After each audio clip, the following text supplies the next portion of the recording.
It's very interesting or strange time that we're in. Really privileged and, feel really great that we can get together and talk about this really important topic, which is not just health, but, women's health, and why an integrative and functional approach to women's health is something that people should be aware of and not just rely on Western medicine. I've met each of you in different capacities, and thank you again so much for joining. Quick overview on what this is. This is sponsored by she'sindependent.com, which is a women's empowerment business that I started about a year ago. And we are in partnership with The Riveter, which is a women-run co-working space in downtown Denver. And again, this is a conversation and topic that we're diving into a little bit today, but hopefully people are going to not only learn new things, but ask the questions and start being their own health advocates.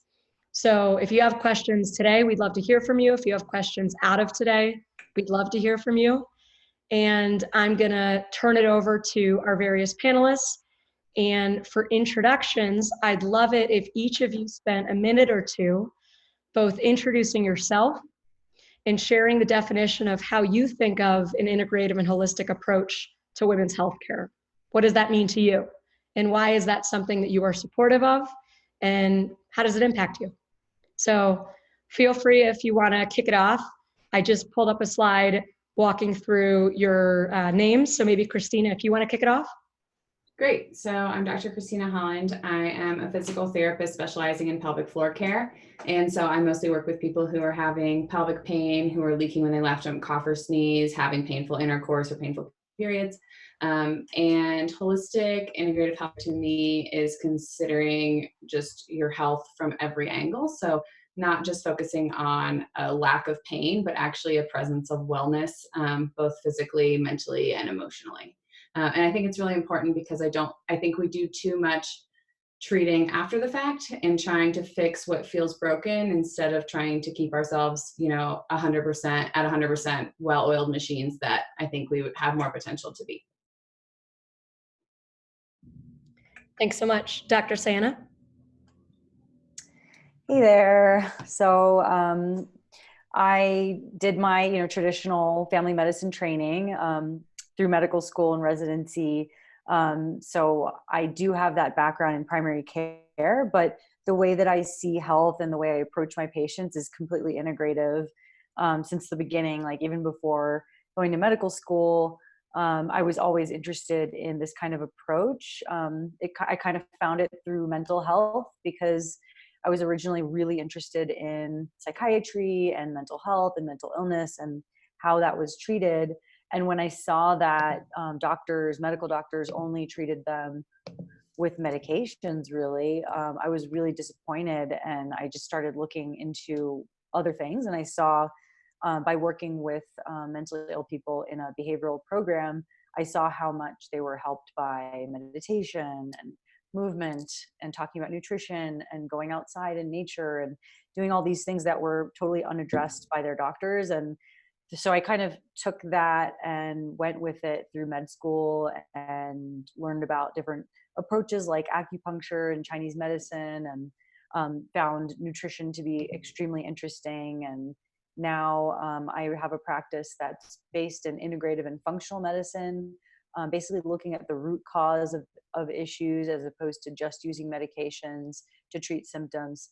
And that's the approach that I take with everyone. And certainly I think that women, definitely need that approach. We're such complex individuals, and one person's, diagnosis of depression or hypothyroidism or IBS is going to be a completely different, root cause and mediating factors that keep it going than the next person. So it's really important for us to be able to take the whole person into consideration and come up with personalized treatment.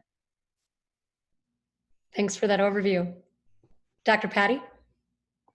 Hi, ladies. I started out traditionally in physical therapy, but over the years started specializing in chronic illness and chronic pain, and more so patients with Ehlers-Danlos syndrome, mast cell activation syndrome, and postural orthostatic tachycardic syndrome. So a lot of complex diagnoses that I was hitting roadblocks with in standard care that I was providing, and it was really frustrating. So as of this point, let's see, I'm also an athletic trainer. I'm a certified hand therapist. I practice visceral manipulation. I do Reiki energy work. I'm a certified yoga instructor. So, and I'm also trained in functional medicine. So I've tried to, over the years, figure out all the avenues that my patients might need me in, the different ways that holistically I can help a little bit better.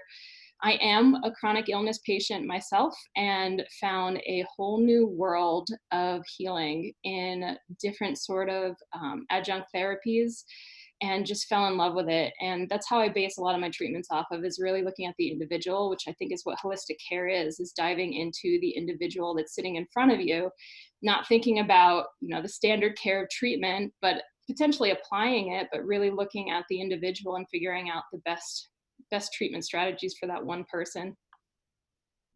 Great. And Cynthia? Hello, everyone. And I would echo everything that Patty said. I don't hold all those credentials. I have different ones, but I'm also trained in functional medicine, nutrition. And I call myself a nature-based functional nutrition practitioner.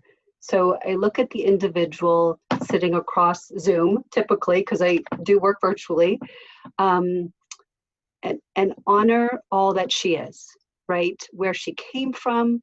Yes, looking at genetics, but we know genetics are only about 30% of our reality. We have a saying that genetics load the gun, environment pulls the trigger. So we have a huge opportunity to influence our reality. I came by this with my own healing journey after 49 years of suffering with an autoimmunity that was actually diagnosed in my 20s and could have been diagnosed at birth, because I've learned in the last 5 years that antibodies can cross the placenta at about the 8-month mark of gestation. So I came into the world with already set up for my autoimmunity, which I think many of us are. So learning how to recognize and address and change course direction on these chronic conditions.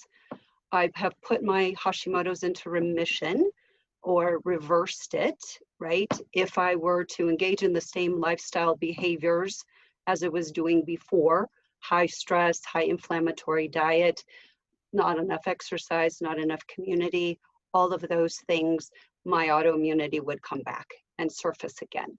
So I work with women really more in a boutique setting to get to know and honor their history and where they want to go and what's presenting for them. So we really go deep into looking at all their medical records from way back, and piece the story together. And I think Natalie and I aligned through the energetics of animals, right? Yes. The canine human bond, which I bring into every client that will listen to me that has a dog. And the healing power of that bond is amazing. Thank you so much. Yeah, and I would echo also, I've had some health issues over my lifetime, and it's so important to be aware of what can you do and how can you, live a healthier life if you have the awareness and if you can follow practices that basically reinvent the way you live or the way you nourish yourself. I mean, you don't have to be sick. I say that with a little bit of a sore throat right now, but I think it's something that is just so important to be aware of and to understand. So thank you all. And I do want to make a quick statement that this by no means is, a recommendation of kind of medical advice or treatment. This is really a conversation just to, start speaking about and spreading awareness for some of our journeys and share some of the practices or ideas from this amazing group of women that are joining us today. But of course, if you want actual counsel, you would want to work one-on-one or, with a particular provider to maybe uncover some things going on with your health. And I would also just say really quick, if you're not one of the speakers at this point, if you could actually just make sure you're muted and maybe turn off the video for now, just so that I can see the speakers just up on my my camera. I love that dog kiss I'm seeing in the corner.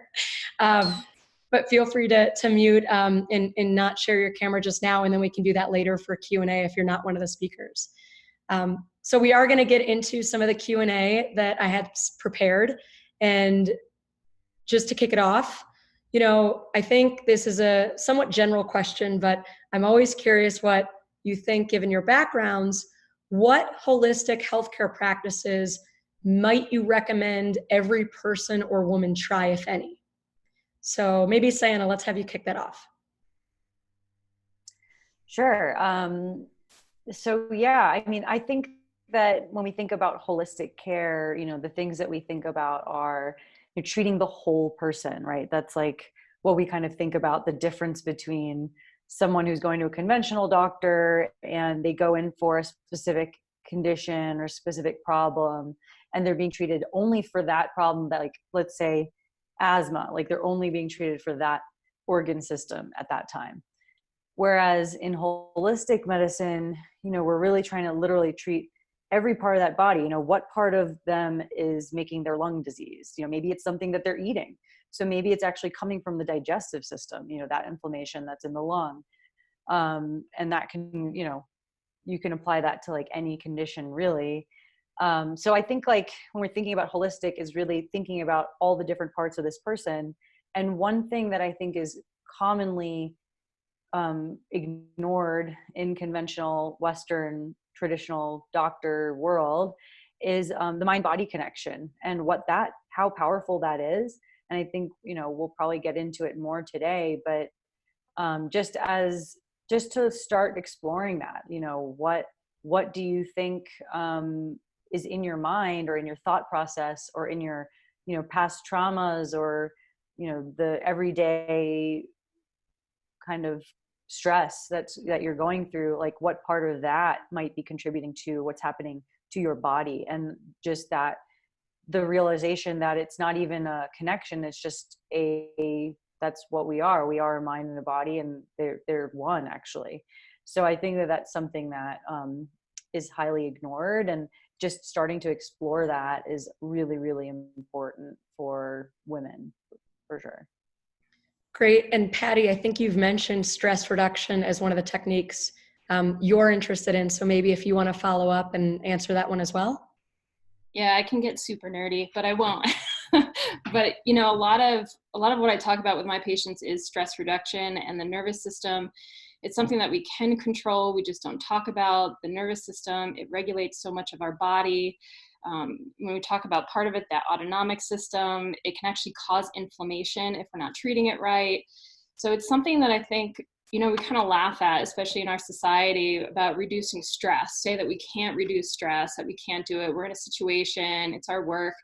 But I do think that, you know, for a lot of people, actually, you might need to make some big changes. And it's great in holistic medicine because you might have that practitioner that's going to be right there by your side to actually help you make those changes and figure out, even if it's family relationships or your work environment, but how to make these changes, or smaller ones on a daily basis of honestly that mind-body connection of breathing and just taking a minute in self-care. And that's another thing that in the society that we kind of laugh at in this self-care, and we started preaching about it recently, that we really need to take time for ourselves, but I still don't feel like we're there yet in people actually listening, and even ourselves, where most of us are guilty of that as well. But I think it's, you know, part of it is the guilt that comes with taking care of ourselves before we take care of others. And I think even in this profession, we tend to do it with ourselves and preach to our patients. But I feel like there is a shift happening with the self-care and people really understanding how important and how much of an impact they have over their whole health. And I don't think that a lot of practitioners talk about that with their patients. And it's scary for somebody to think who's dealing with a chronic illness that if they do a whole lot of work, that they might be able to change a whole lot of themselves. Because it's a lot for somebody with a chronic illness to think about, that's, you know, tired and exhausted and dealing with a lot of inflammation, and it's been going on for a long time. But giving that empowerment back in self-care and teaching somebody how the changes that they can do every day can make such a difference in their own world, and they might not have to potentially rely that much on their other practitioners in holistic health can be so beneficial. So self-care and yeah, definitely stress management, I think, are super important. Yeah, that's really helpful. And I think maybe a little later on, but self-care, you know, what is self-care where it really changes and impacts your life versus just feeling good? I feel like there's this difference between like surface level and then like the deeper self-care. So maybe we can get into that later unless you want to address it, but I'm always curious about that. So yeah, let's put that on hold because I think we have some big questions to get through, but I'm very curious there. I could just take on just. Oh yeah, please. Years ago, I was taking a transformational coaching program, and one of the concepts that we explored was this saying that small hinges swing big doors. Small hinges swing big doors.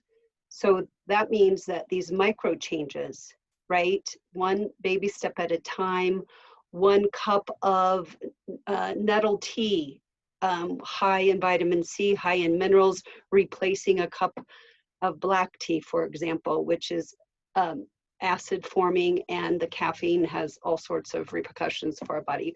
But just that simple swap out over time, or even in the immediate short term, can have significant impact. So I just want to empower people that, you know, if you're moving in the right direction in this trajectory upwards from what your intuition and your training has taught you, and you do so many things in the She's Independent community, Natalie, that are free or for a minimal investment for people to engage with. Just please recognize that those small changes can have significant impact. That's a great point. Thank you very much for pointing that one out. So let's maybe move into issues that we see where an individual who only practices Western medicine might come up against. This could be in the realm of, you know, you identify as a woman, or it could be more broad, but maybe let's have a few of you jump into this one. Sayana, do you want to take a stab at this? Yeah, sure. I can start us off. I think that, you know, for people who are only seeking out care from a conventional medical model, or a doctor that's only trained traditionally, there's going to be a lot of things that are missed a lot of the time. And unfortunately, you know, I'm sure all of us see a lot of women and just people coming into our offices who have dealt with conditions for years, like maybe decades, you know, with things being missed. And I think that that's going to be like a really common problem if you're only seeking out care from those types of individuals. For instance, I mean, the list is very long, but there's so many things that are just not recognized, like toxicity. I always mention that as being a big issue for so many people. And we as functional practitioners, we know that, but it's so obvious to us. But in the traditional world, I mean, it is so just under-recognized and even denied as being a problem. So things like, you know, heavy metals like mercury and lead probably being the top, you know, chemicals that can be a problem for a lot of people. They can cause things like autoimmune diseases, like multiple sclerosis, for instance. You know, that could also be from a chronic infection like Lyme. You know, chronic infections that are completely under-tested, under-recognized in the traditional world, they can present as autoimmune diseases, which, you know, essentially in traditional medicine, autoimmune diseases they have no cause, you know, there's no cure. So if you only go down that Western medicine route, there's going to be things missed that if we go the other, you know, way, like integrative and functional, and just look a little deeper, then you can really get better from things that you're told there's no possible way. Great, that's helpful. Christina, do you have anything that you want to add on this one? Yeah, I think one of the things that I see a lot in the Western medical model is that it feels like a very one-directional street. So it feels less like a conversation and a relationship between the patient and the provider, and much more about the provider telling the patient about themselves and about their bodies and about what's happening.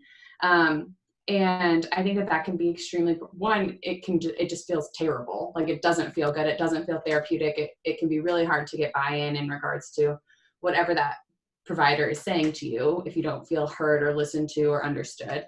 And I think I think another point is that a lot of things will get missed because there isn't that back and forth and discussion. And so having more of a relationship and an ability to advocate is something that is much, I think, more prevalent in more of a holistic care type of perspective, which I think is super important.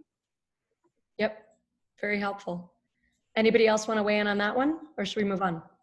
I have a thought. Sure. You know, the model is set up the way it is for a reason, and we have supported that model. I mean, I've supported the conventional model for many, many years, and my whole paternal family is practicing conventional medicine. My big thing is if we could create the safety for conventionally trained doctors to feel comfortable saying, you know, that was not part of my training, as opposed to, for example, nutrition, right? They may have had one course in nutrition. Instead of saying, you know, food and diet has nothing to do with your health condition. Because then those of us practicing in the integrative and alternative have a lot of unpacking to do, and there's still very much this white coat, what's the syndrome, right? That putting the doctor on the pedestal and that the doctor is always right.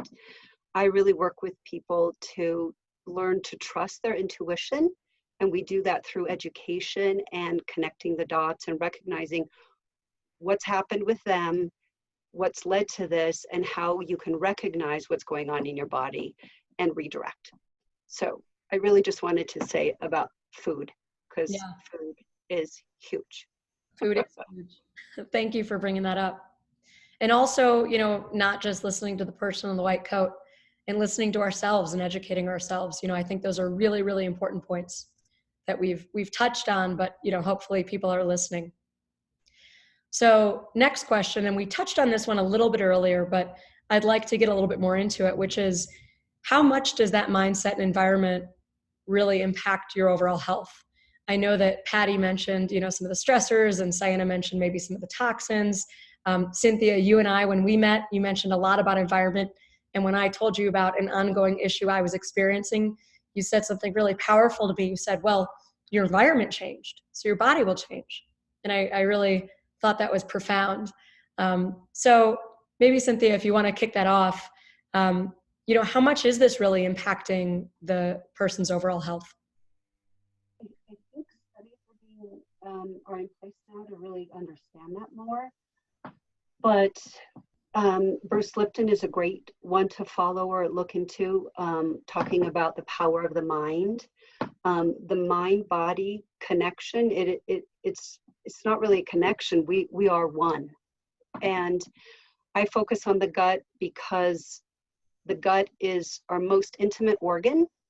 When you consider we take in the environment, we take in food that goes down a tube, and it doesn't become us and get ultimately to our cells, if we're lucky that the whole pathways are working and there's not cell issues.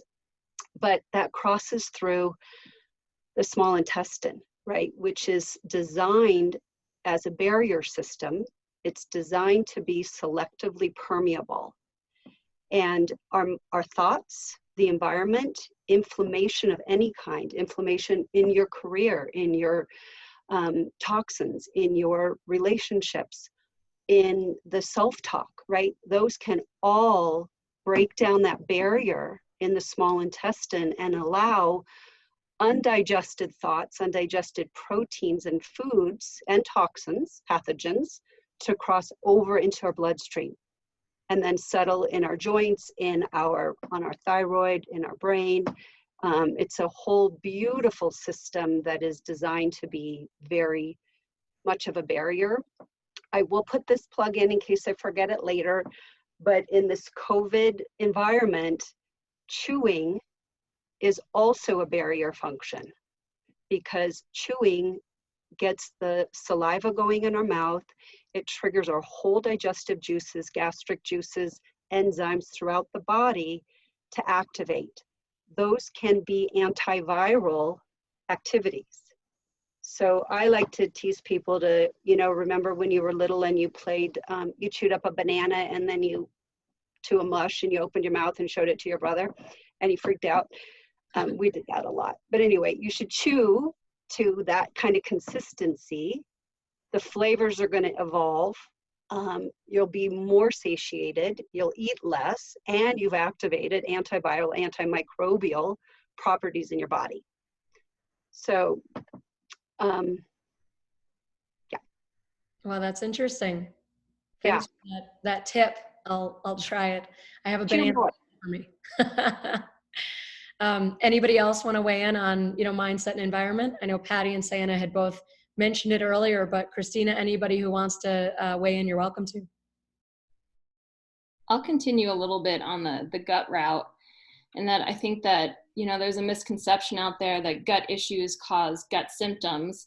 And, even if we have an issue going on with the gut, then we can see it anywhere. We can see it on the skin. We can see it in brain fog in so many different ways. And I think it's also important to note that each person responds to their environment and foods differently. So a lot of times I get asked, well, what diet should I be on? And I'm like, I don't know. We really have to go through a lot of different stuff to see what you're sensitive to, what your autonomic system looks like, how you're processing the food. There's so much that goes into a person's specific diet that it's not like a one size fits all. And the way that the gut then takes care of all of it it's really complex and it's really simple at the same time because it comes down to the individual. But I think that's one misconception, that healthy foods are healthy for everybody, and there can be a lot of reactions to what we consider healthy foods. If the person is specifically sensitive or dealing with a lot of inflammation. So that's why it's really important to potentially work with somebody. And Soyana had mentioned about environmental toxins, and that's another one that we have to understand, that people respond so differently in the same environment. There are some that they call, canaries in the mine shafts, that when you put a canary in, they're going to be the ones that feel it first. They're very sensitive. And there are just some people out there that are like that are very sensitive to environmental toxins. Everybody is very different. Somebody might be very sensitive to mold. Somebody might be very sensitive to lead. So we really have to take that into consideration and understand, like Thea, I think, was the one who brought up that we're being potentially born into our first lives here, with the autoimmune problems that we were in utero with, coming from our mother, issues that she had dealt with. So I think that's really important too. And I think that's where our environment is going to play much, much more of a role in our generation and our next generation as to what we can and can't tolerate, but very person specific in that. Great. Very helpful. I think maybe moving on to a question around spiritual practices. I know this is an area that Dr. Sienna is interested in. So let's speak to that. Do we see, and are there studies that prove spiritual health or being connected to some type of spirituality, can that improve overall health? Definitely. I mean, there's been lots of studies on having some type of a spiritual practice leading to longevity, lower inflammation. And there's even been studies on, meditation and increasing brain size. And, that's pretty amazing. I mean, they're really, up until not that long ago, we didn't really think that your brain could actually grow back. There was only, you were born with a certain amount of neurons, and if you lose them, it's over. But now we're recognizing the fact that you can actually have what's called neurogenesis, where you produce more brain, matter. So people who, for instance, have suffered trauma in their, throughout their whole life, they have higher cortisol levels, the major stress hormone from the adrenal glands. And that cortisol actually shrinks your hippocampus, which is the memory center of the brain. And that's actually the place that meditation helps to grow the most, which is so cool. So doing something like meditation or prayer or having a spiritual practice can improve your memory. And I think that, for women, that's a really big deal, because right now, women are, 2/3 of the Alzheimer's disease population. So women are much more at risk of getting Alzheimer's than men are. And we need to be doing everything that we can to protect ourselves from that, because it's just such a debilitating illness. And while there's so many possible reasons, there's been like 36 different factors identified for why Alzheimer's develops, definitely stress is one of them. And one of the most simplest things that we can all kind of apply into our lives to prevent that is also exercise, to help increase brain size, and BDNF, a factor in your brain that helps grow your brain as well. So yeah, I think there's definitely been tons of science backing the fact that spiritual or stress relieving practices improve our health. And another great book that I'll just mention is When the Body Says No by Gabor Mate. He's also in the kind of brain trust with Bruce Lipton, and those guys who are all in the forefront of bringing the mind-body connection scientifically to the masses. And it's really about like autoimmunity, and how most people with autoimmunity have suffered some sort of trauma in their life. And it's like that really makes a huge impact on our physical bodies. And just being aware of that, and knowing that like we were saying, like Patty was saying, feeling empowered that you can actually do something about this. This is not your fate. This is actually something that you can act upon. Great. Thanks for that answer. Yeah. When you were starting to talk about spirituality, of course, I was thinking about nourishing ourselves and taking time and, basically de-stressing ourselves. So naturally, I would think there is absolutely a way to increase our overall health or improve our overall health with those practices. So thank you. Does anybody else want to speak to spirituality, or should we move on from there? All right. Well, I'm just going to throw in one thing that I think some people get a little bit turned off when we bring up spirituality, but I don't think we necessarily have the specific concept of spirituality pinned down yet for each person, because it could, for some people, it's just, a connection with a higher power. It could be your purpose in life. It's your meaning in general, and how you connect with yourself, with other people, and with whatever the possibilities are out there. So I think when we say spiritual practices, sometimes we scare some people, but it's really about, what are you doing to find that deeper self that really keeps you going throughout life. So I just wanted to throw that in there, because I know that some people get, think it's a little wonky to talk about spirituality, but I think that's because we've misdefined it over the years. Yeah. And it can mean different things. It can mean, meditative practices. It could mean community, and I'm not a doctor, and I don't have, I guess, more than anecdotal evidence, but just thinking about how you hear that somebody's partner dies, and that person may die, in a short period of time, because community and that deep relationship was such an important part of their life. I mean, I have to think that the various, attributes of a spiritual practice probably weigh in different ways in terms of health and longevity. So I guess moving on to another question, let's talk about the reproductive system. I think that with Western medicine, we can be used to being told birth control is a patch to regulate ourselves. I think in many ways, birth control is a great and empowering tool, but it shouldn't just be the be all end all if there's a root cause that we need to, uncover. Let's talk about the reproductive system, and why is it important to have a holistic approach, given, we have this very complicated, organ or system inside of us. I don't know, Christina, if you might want to jump in with this one. Yeah, so our entire reproductive system, it has a lot to do, right, with hormonal impacts, and so hormonal factors rather, and hormones are based on so many things. Hormones can be based on environment, can be based on stress, can be based on food, can be based on sleep. And so to say like, oh, you're having painful periods or periods that are abnormal, so let's kind of mask the problem with this exogenous hormones. So these hormones that aren't yours, that you're taking orally or however you're taking them, can be missing the mark. And then it might not be super impactful in the short term, and it might give you, it's possible that it can give you the relief that you're looking for. And if you're happy with that, you know, there's something to be said for that. And if you're comfortable with that, there's something to be said for that.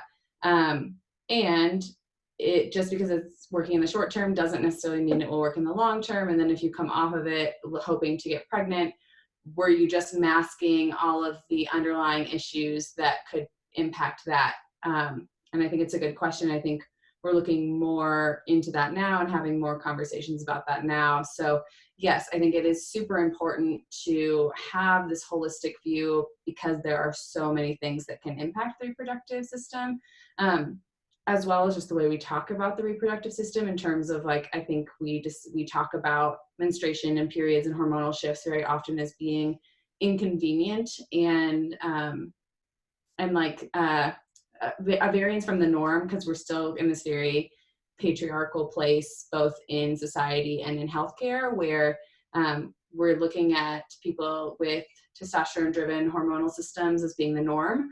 And so trying to not suppress all of the things that that contribute to an estrogen-driven system, but to find out what the value is there and look at it as a value and not just as an inconvenience, I think is another reason that holistic care is super important. Great answer. Anybody else want to weigh in on why with reproductive systems we want to take that much more of an integrative approach? We can also move on. I just wanted to throw in one thing that I think Christina had talked a little bit about, but I think it's important just to note that, you know, and I think that we've all been there where we have to deal with our menstrual cycle. It's a pain in the butt. We don't want to have to deal with it, but we do. And yes, taking the pill is a way to control it. We know when it's coming, but it's also a built-in red flag that something's potentially going on with our health. And that's not how we look at it. We give the pill and it makes things go away. But it's really, you know, if things aren't regular, if, you know, the cycle's too short or too long, if they're painful periods, it's a flag that your body is saying, hey, something is going on. Now's a chance to take a look at me and figure out what to do. But that's not what we do in typical physicians' offices, where we prescribe a pill to make things better. We don't look at the deep root cause when your body was telling you, hey, there's something going on. And in holistic care, that's the time where we're like, okay, hold on a second. Let's not start off with the not real hormones that we're going to give you just to stop your menstrual cycle that stops ovulation. So you're stopping a natural process in the body and trying to coat symptoms that you still haven't figured out where they're from yet. So I think if you think of it in a neat way, it's a way for us to tell if we are staying regulated, if something's going on in our system. It's a built-in radar for our overall health. Yeah, that's a great way to put it. So let's move on to healthcare trends. You know, obviously today we probably all want to talk about the pandemic, and we will get there, but I'm curious, you know, what are trends that you see being big? You know, maybe they're starting to pop up. Maybe you think they're, you know, going to be big in the next, you know, in the coming years. I think people are now talking about more holistic practices than they used to. So maybe Cynthia, if you want to dive in with this one first. Yes. So I think genetic testing, you might consider it a trend. I think it's here to stay, and I think it's a powerful insight into our vulnerabilities, right? And then going back to the 30% of genetics that, you know, we got that influence us, but 70% our ability to alter with food and lifestyle, attitude, mindset. But the genetics, we can't refute those. So I love Dirty Genes by Ben Lynch as a starter book. I also think the microbiome, you could consider it a trend, but it's actually leading healthcare. And when we consider environment, I think we are going to be shocked at how our thoughts and the people around us, the dogs around us, the cleanliness, the lack of cleanliness, right, is going to influence our microbiome, which influences all aspects of our ecology, our ecosystem as humans. And if you're not familiar with the microbiome, it's really the collection of viruses, bacteria, yeasts, and other microorganisms that comprise us. They're controlling all aspects of our health. They're helping us detoxify. They're helping us break down our nutrients. They're processing hormones, creating hormones. They're working with neurotransmitters. And I think the latest science is looking at environment's role on the microbiome and the role of food. And I'll put my plug in for spring fertilizing and Roundup use.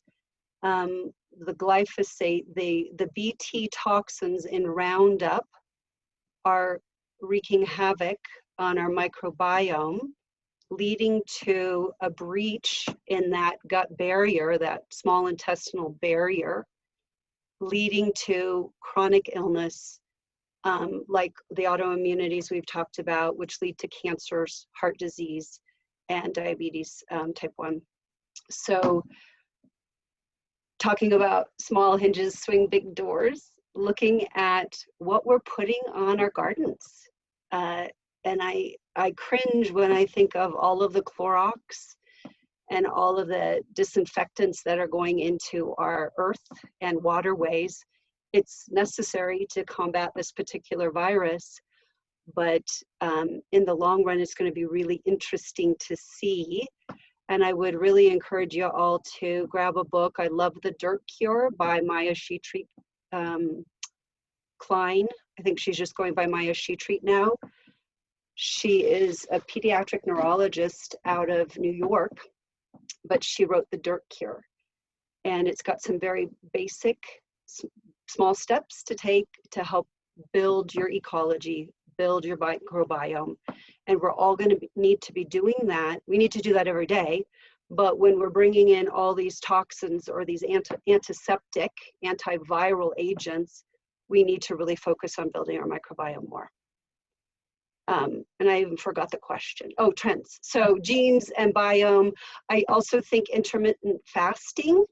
So in my mind, and when I work with folks, intermittent fasting, which is when you go for a period without eating, intermittent fasting, you fast for a period.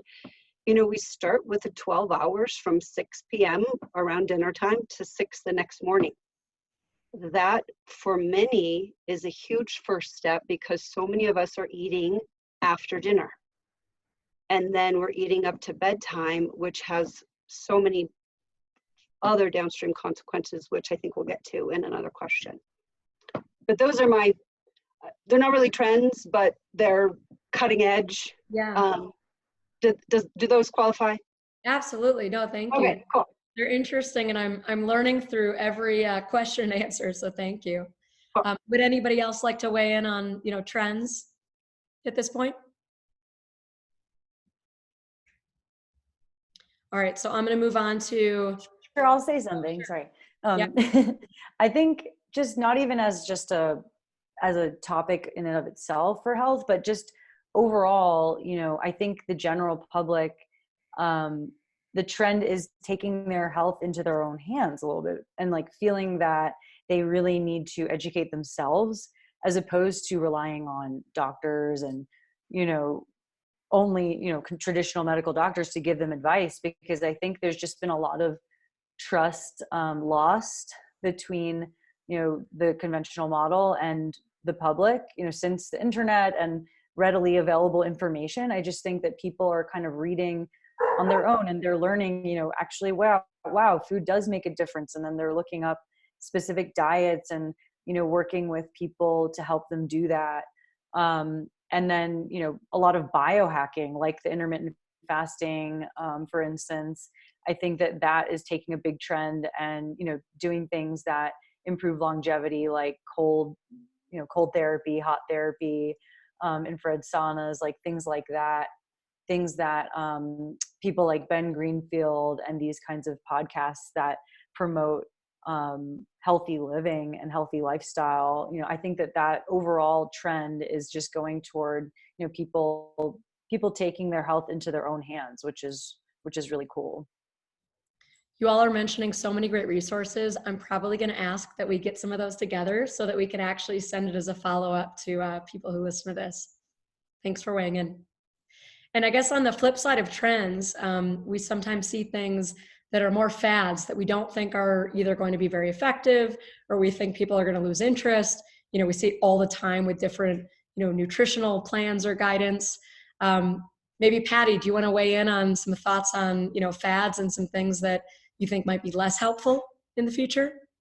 Yeah, I think, well, in general, I think when I think of fads and being less helpful is pretty much any diet that is being pushed on a mass group of people. Because again, diet is so particular. We have the keto diet, gluten-free diets, we have so many different diets, but people are just jumping on them without actual medical advice from somebody who has a more holistic approach that might understand how diet and certain foods are going to interact in their own system. So there's so many things, exercise programs that are pushed out to the masses, again, because everybody is so individual. Not everybody does well with a fully aerobic type of workout plan, and not everybody does well with just strengthening. So I think that anything out there that's pushed towards mass groups of people as like the one thing that's going to help you, whether it's a supplement, there's always a food trend as to whether it's the chia seeds or whatever it might be this week. I think that there's always something that that seems like it's this new big thing, but it's always been there, and we just have to understand that it's going to react differently to everybody. So anything that I see that's pushed out towards a mass market of people, to me, is a fad that is not going to be helpful. Sure. And apologies to maybe rewind on the question, but I was actually just thinking, Christina, given your line of work, and I love how kind of sex positive you are in how you talk about things and how you practice, would you say, and I'm curious about this, is there anything around trends where you think that we are becoming more maybe sex positive as a society or as individuals? Is that something that you might comment on or have thoughts around? Yeah, it's interesting. So I think a lot of people who have sexual pain, part of what drives their sexual pain, I love what Patty was talking about with the nervous system. I think we see things very similarly, and it sounds like a lot of us do, which is, just makes me so happy, is that there is still a lot of really negative messaging. I think some of the more outspoken messaging with social media and stuff is getting more positive, which is great. But I still think there is an awful lot of kind of shame that's underlying a lot of decisions that folks are making, and a lot of ways that, even if they seem sex positive to other people in terms of like, oh, I'm fine with whatever people want to do, which to me is actually more sex tolerant. Like, okay, I will accept the decisions you're making for yourself, as opposed to like, I'm actually feeling positively that you're going out and having orgasms, which are actually really great for your health, right? So there's a little bit of a difference there. And I think a lot of that still has to do with shame. And I think that shame in the way that it can be expressed, and back to that idea that we hold certain things in our bodies, can really impact people's potential pain with intercourse, and with any type of intimacy. And so I think that there are moves. I think we're definitely making moves, but I think that we still haven't done a great job societally in terms of the shame that was underlying a lot of the outward expressions of sexual tolerance or sexual acceptance in the first place. So I would like to see more, so that we can all basically get it on and have a good time doing it for our nervous systems and our lives. Wonderful answer. I'm so glad. Great. So let's maybe move on to, cost, and realizing that being an advocate for yourself, working with and finding an individual or a team that can really help you navigate, your health and optimize your health. I mean, this costs something, right? This can be a barrier to entry. So let's talk about how can you, if you don't have, let's say, the resources and means to navigate and spend, resources and all these different types of modalities, what are things that people can do for their overall health? So feel free, Christina, maybe you want to jump in there since you were just speaking, and we can ask some others. Yeah, I definitely think it definitely can be an investment, and people look at things a little bit differently, and can provide really unique value that it becomes very important. So I think it's always worth having a discussion with the folks that you want to work with. None of us, I would be really surprised if any of us got into this particular field for the money. Not to say that it doesn't come with an investment and a cost. And if there are things that we can give you, that we can help you to improve yourself and like give you little baby steps that are more general, I think a lot of us would be willing to do that. So with that being said, just paying attention to your own cues. So I think we continue to, with all sorts of things, whether it's food or social media or television or whatever, we're spending a lot of time numbing and not being really present in our lives, and especially right now, present, like, I think a lot of people have a lot of anxiety, which is totally normal and rational. And instead of sitting with that anxiety and figuring out how to regulate our own nervous systems in spite of it, and accommodating it into our nervous system, we're just numbing to try and get rid of it and make it as pleasant as it possibly can be. And I think if you can recognize that and figure out what your system tells you in terms of this feels good to me, this does not feel good to me, this feels safe, this does not feel safe, and then recognizing how that makes you feel in your body and in your emotions, I think is something that's completely free and only you can do. And so starting with that is hugely, I think, useful to people, as well as taking it to the next step, noticing it, and then seeing, okay, can I change that with things like breathing or sleep or my diet or exercise, and continuing to kind of, as Patty was saying, like kind of find your own individual, kind of like an individual recipe to what makes you feel really good. Yeah, great answer. And, you all have mentioned some wonderful resources and books and podcasts, just in this short time we've been speaking. I'm curious, myself, I don't have a medical degree. I haven't gone to grad school to study medicine. I mean, is this something where I can do, the research and then start to understand it? Or I really should be working with an individual, to explore deeper? I mean, I guess I'm curious, and feel free if anybody wants to jump in on that one. I think what can be hard is there is a lot of pseudoscience, or a lot of things that sound like they could be plausible that are not fully explained. And if you're missing some of the context, it can be really easy to go down a path that actually doesn't make you feel good, and might be more expensive than it needs to be. There's just some other, there can definitely be issues. My recommendation is not that you necessarily need to go out and find a whole team of people right away, but can you find one person to help you navigate some of those things, starting with one little thing at a time, so that you're not overhauling absolutely everything, with the cost and time and stress that can be associated with all of that. And so that you know that what you're doing is safe, and that what you're doing is based on something that could be helpful, as opposed to because you make these changes and you're like, okay, well, I feel this way. Is that normal? Is that not normal? Am I making this up? It can just be hard to navigate. So I recommend finding at least one person to kind of help guide you through some of that. Great. That's helpful. Anybody else want to weigh in on the cost as a barrier to entry? I'll just chime in, as I think some of us are cash pay as practitioners that are on the talk tonight. And I think that, I don't want to keep certain people out that do still take insurance. I'm sure that there are plenty of wonderful practitioners out there. But what you will see with some of these that are shifting towards cash pay, it is because they are now giving you the time and the space to really figure out what you need from them. So sometimes I tell my patients, I understand that it's out of pocket, but would that one appointment with the professional that you're looking at that's cash pay, would that save you potentially 7 other doctor's appointments and not getting the answer that you need? So I don't necessarily push expensive appointments on my patients. I do see, because of the genetic conditions that I treat, there are some that, have to call into a doctor in Florida and it's all out of pocket and it's a few $1,000s, and they are all so grateful after they have that appointment, because he is the specialist.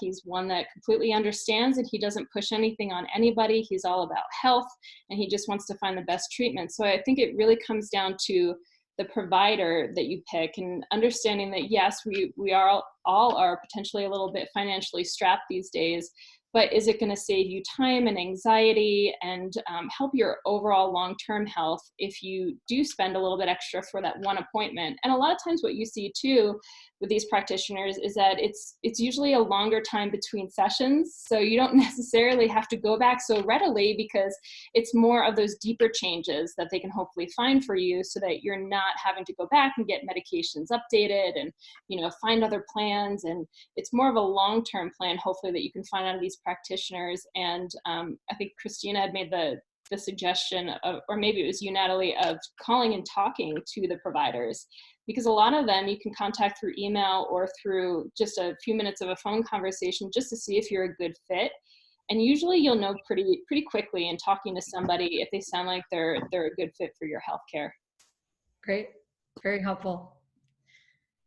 All right, so maybe we'll move on to, you know, when do you really rely on, or when do you really recommend, you know, integrating Eastern and Western medicine? I think that everybody's kind of said on this call, yeah, there are definitely times where you're really kind of, hey, we should look at Eastern, or we should, you know, talk about these things that aren't necessarily a focus of Western medicine. But if anybody wants to jump in on that, you know, where do you really like to think about that holistic approach where you might want to look at both? Patty, maybe since you were just chatting, I think this is an area you might want to weigh in on.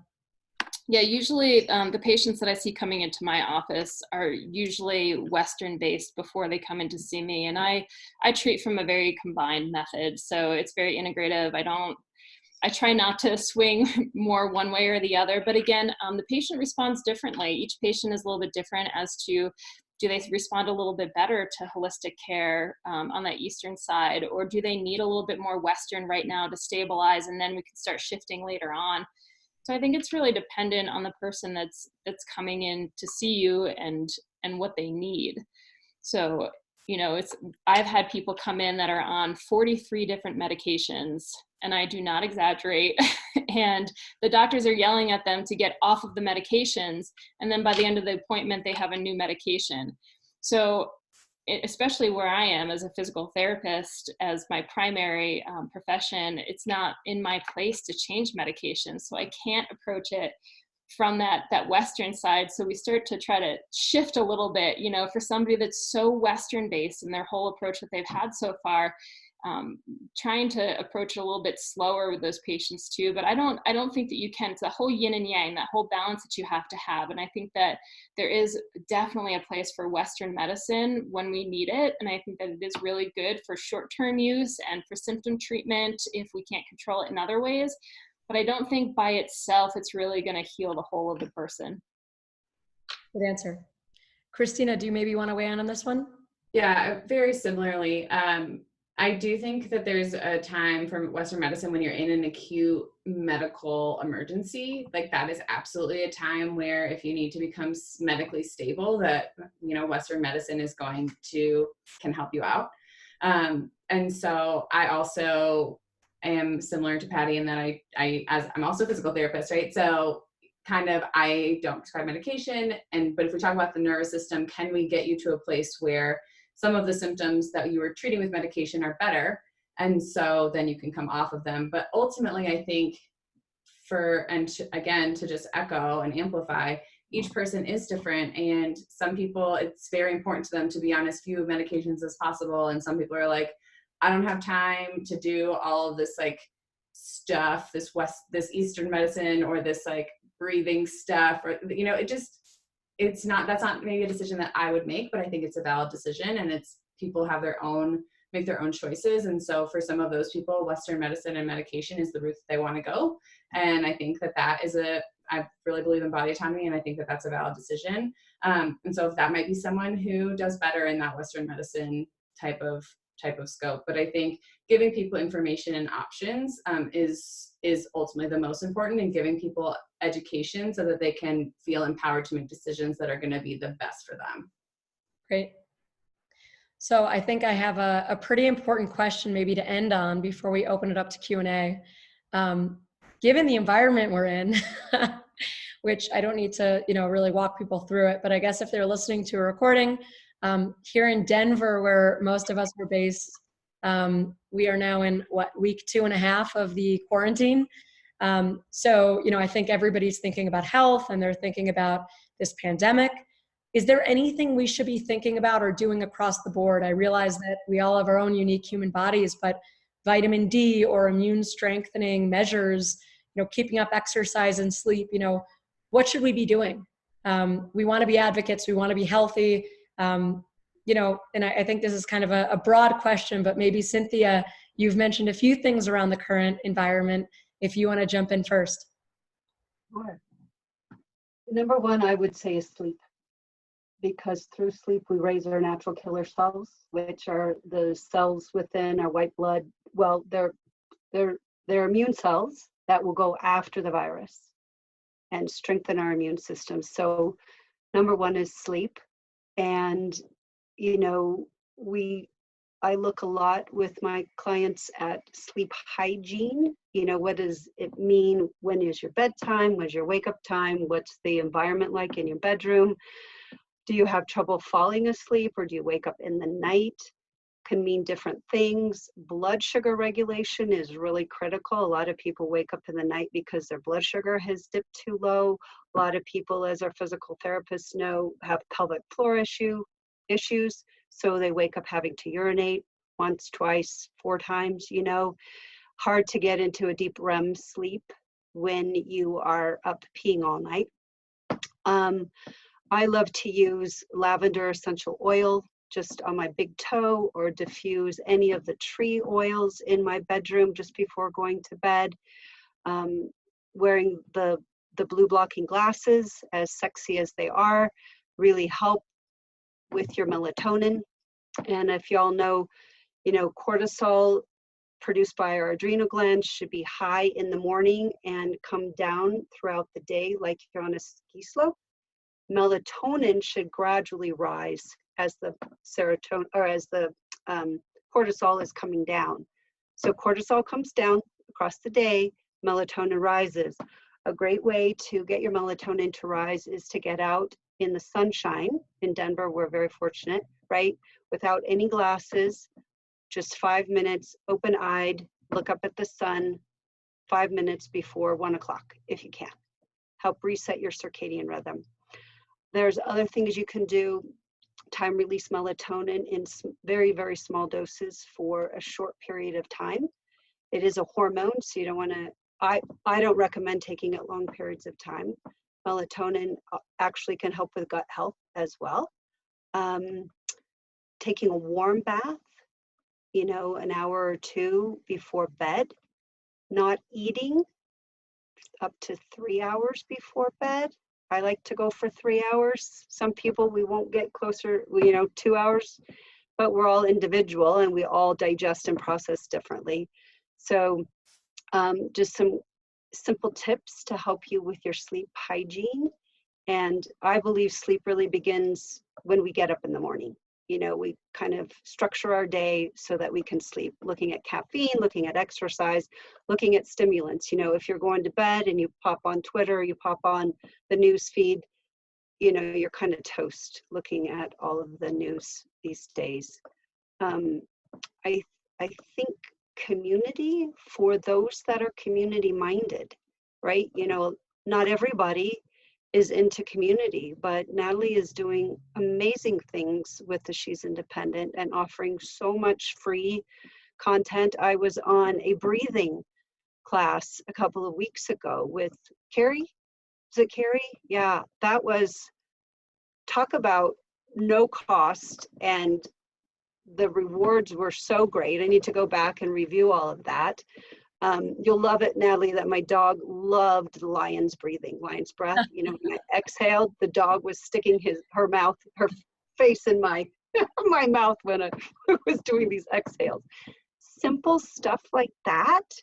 Small hinges swing big doors. But my number one thing is sleep. And then for natural killer cell production, but also time in nature. If you can get to evergreen forests, we've got a lot of them around here, do that, because the Japanese and other cultures have been studying the benefits of forest bathing for decades, if not centuries, that can also raise your immune system, your natural killer cell production being out in nature. Wonderful tips. Yeah. In addition to we now do a free Monday breath work. We do free yin yoga, donation based Sundays and Wednesdays. We do a lot. So I agree. Listen, if you're community minded or you want to just pick up some new tips, it's a great environment where you can find some great free content from people like us. But I'm so glad you enjoyed that. So thank you. Anybody else want to speak to, thoughts with the pandemic and things that we can be doing? Don't feel like you're pressured to speak, but if you're called to, feel free to share. Yeah, I just think it's really interesting to think about the positive things that are coming out of this pandemic. It's really easy to think about the negative things too, but just the fact that it's making us ask these questions, how can I make myself healthier? How can I be better so that I could fight this virus if I were to encounter it? I think that the answer ends up being things that would help you regardless. These are things that would help us with our health. Doesn't matter if it was coronavirus or diabetes or cancer or whatever, sleep and being in nature is going to help you survive, live a better life, be happier, just optimize your mind and body in any regard. So I think that the fact that we're even, paying such close attention to our health right now is just a really positive thing. And, most of us are also spending more time inside, we're, tending toward things like stillness, meditation, maybe painting, art, things that we wouldn't normally have time for. Unfortunately, there's a big financial issue, for most of us at this time, which is definitely a problem. But at the same time, we do have all these positives to look at. So it's really interesting.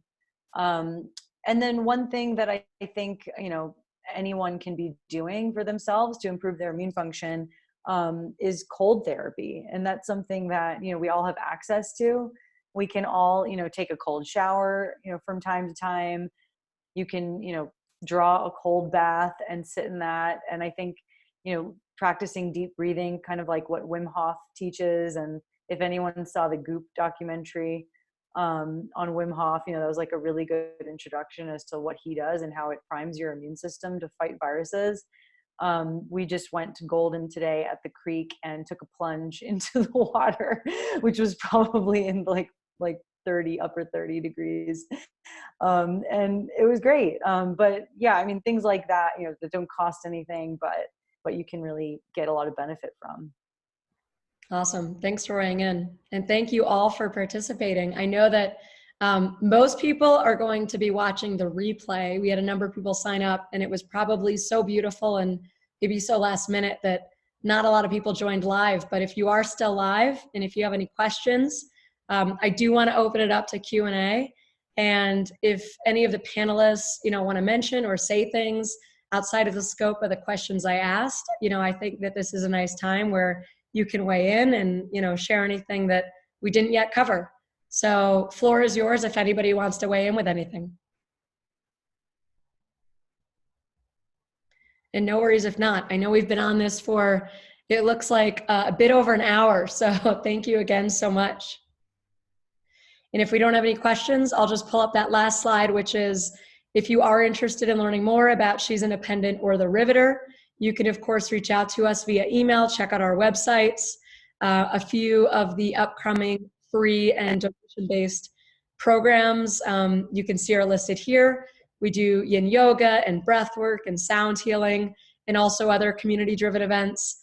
We're doing actually one more discussion partnered with The Riveter now next week. And it's going to be talking about how to invest in a healthy mindset through this quarantine and beyond. And I think that some of what we spoke about today will be covered, breath work and meditation and mindset perspective. But listen, there's so many tools, nutrition, you name it. So really looking forward, and thank you again all for joining. Feel free if you want to give us a wave and I guess turn your camera back on, the few of you that turned it off. I know we have only so much time to say hello today with the quarantine remotely. So I want to make sure everybody gets some human connection via technology today. Thanks, Natalie. This was really great. It was so nice to meet all of you and share this conversation. I hope we can meet in person soon. Talk about empowerment. We've got a group of women who are talking about women's healthcare, who are basically advocating and teaching us things that Western medicine never wanted us to know. So it's really wonderful.